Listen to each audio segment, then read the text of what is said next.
It's time to dive into the rules for the board game Rival. You should have 10 meeples per player.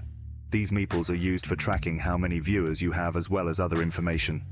You also have event analytics cards. There will be 4 of these per player. You use these to track your view count alongside the meeples. If you have more viewers than 15, just flip the card over and you will have up to 25. You have 3 decks: the event deck, the rival deck, and the creator stat deck. Shuffle the decks before playing. Everyone will now draw 1 creator stat. There are 6 creator stats total: content, motivate, social, flex, giveaway, and merch. Deal out 4 events facing away from the player. Your goal is to get as many viewers as possible and receive the gold trophy. But there are 2 other trophies that you need to get first. You need 3 trophies to win this game. The first one you need is bronze, the second is silver, and then the last one you need to win the game is gold. If you have the most viewers on an event when it is completed, you receive a trophy. Deal out 5 rival cards to all players. Do not show anyone these cards except for yourself. In this game, you are allowed to play until you have no more cards left in your hand. But if you wanted to end your turn early, you would have to discard one of your rival cards. You may discard more than one if you want to.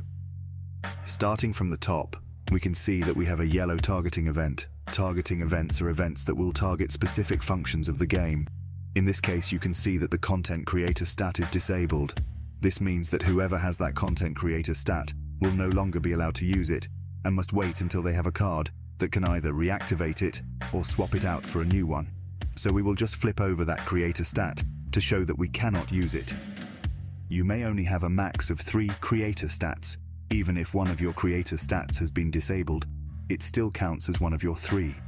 Discard the yellow targeting event. You may either discard it below the event deck or off to the side, in the box, somewhere. Now we will draw a new event to replace the one that we just discarded. Anytime an event is removed from the board, you will draw a new event. This is another targeting event, but in this case, instead of targeting your stats, it is targeting your rival cards. This particular event is blocking the repost and monetization card. If one of these events closes, then you will discard the targeting event and draw a new event. This is a standard event. Each ring is colored according to the creator's color. This is to show who owns the event. This section here is called the subject zone. You will place a meeple on this zone to show ownership.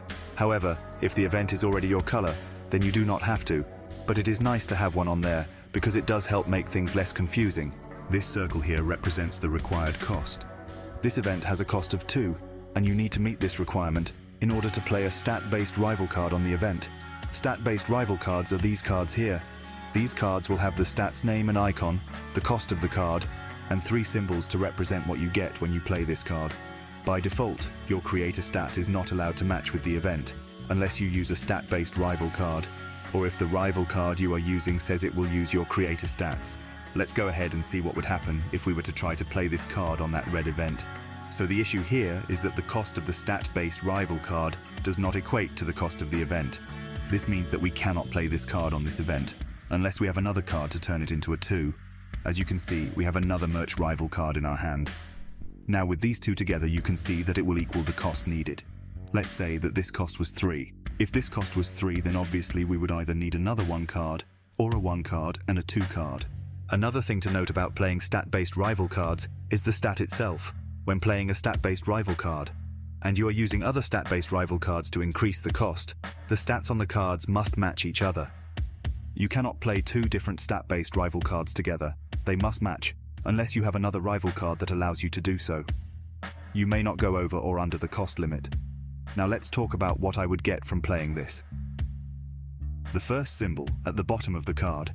This is to show that you will get a viewer for using the stat-based rival card. The next symbol is to show that if you match this card with one of the favorite event stats, you will get +1 viewer for that match. Again, the next icon on the card is to show that you will get a viewer, but this time it is referring to the ownership of the event. And if you see a rival card with this symbol, then that means that you will receive a viewer if you play the card on an event you own. Other creators may take ownership of your event, so if you see a meeple on the subject zone of an event, and it is not your color, then that means you will not receive that bonus viewer. If you remember from earlier, our creator's stat was disabled from the yellow targeting event. Because of this, we do not have a creator stat to use with these cards.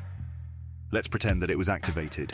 If the creator's stat was activated and matched one of the event's favored stats, then we would get one extra viewer for playing our stat-based rival card.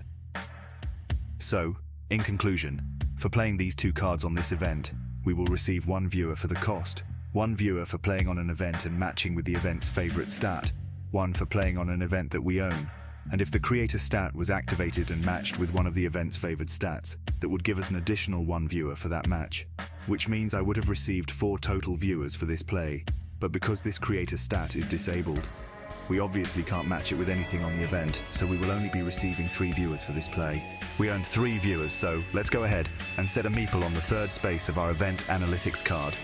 Let's say you have 3 equipped creator stats, and they were all the same stat. They would all still count as if they were a separate stat. They would still individually match with the event's favorite stats, which means you would get 3 viewers for playing on this event just from these creator stats. The number in the black circle is the max view count, and when an event reaches that view count, the event is considered completed.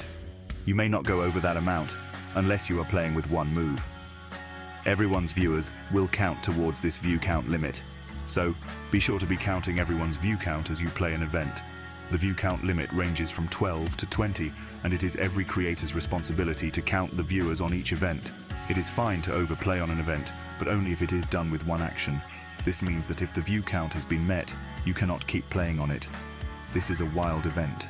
Let's go over the first thing you might notice about this event. Instead of having a specific favored stat, it is marked with a question mark. This question mark means that any stat-based rival card that you use will automatically match with the event.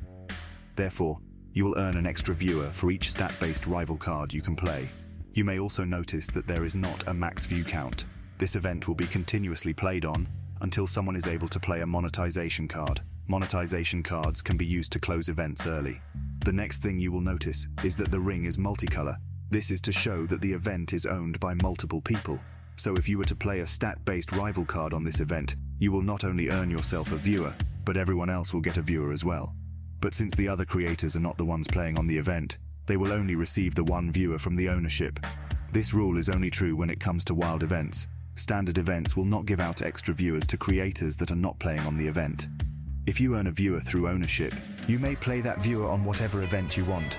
However, if you were given this viewer through someone else's play, then you will have to place it on the event they played on.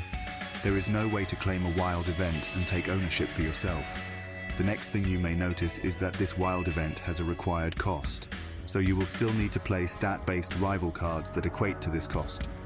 The rules for playing matching stat-based rival cards are still in play. You may not combine stat-based rival cards of different stats. If you remember from earlier, we have a targeting event in play. This targeting event is blocking us from being able to use a monetization card, so we will not be able to close this out. Instead, we will have to close out one of these other events by reaching the max view count. Let's go ahead and pretend that these 3 events were wild events, and this targeting event was still here. In this case, there would be no possible way to end these wild events.